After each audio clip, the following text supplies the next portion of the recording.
Gujarat,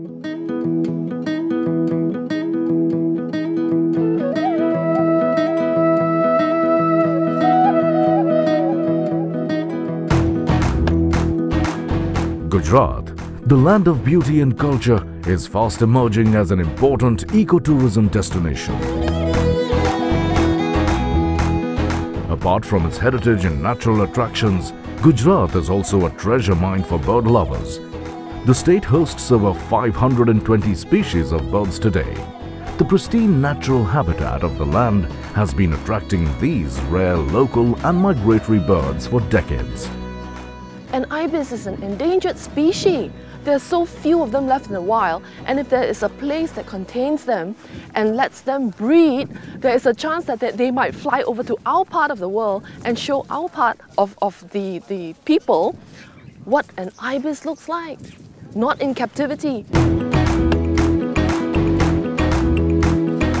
After the success of the first Birdwatchers Conference organized by Gujarat Tourism, this year, the second Global Birdwatchers Conference in Gujarat brought together over 500 birdwatchers, ornithologists, travel writers, photographers and researchers from far corners of the world, making it a truly international conference. I have a special interest in flamingos, and I study flamingos in East Africa, and they're pristine birds of wilderness lakes. But you come to India and it's fantastic. You see these beautiful, healthy flamingos, and they're in the middle of a pond that's receiving raw sewage, and that's why they're there, because they're feeding on the algae that grow on the raw sewage, and I find that really interesting.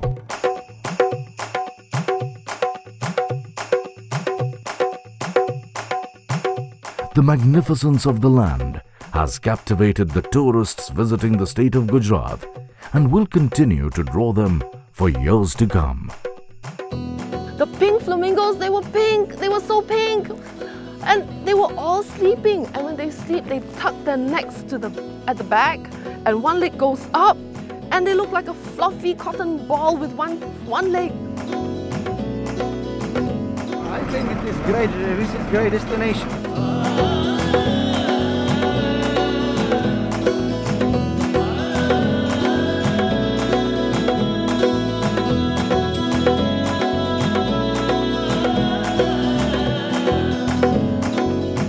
Because you're sitting on a gold mine, on a bird mine. It's just so fantastic.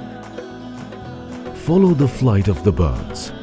Find your way to Gujarat.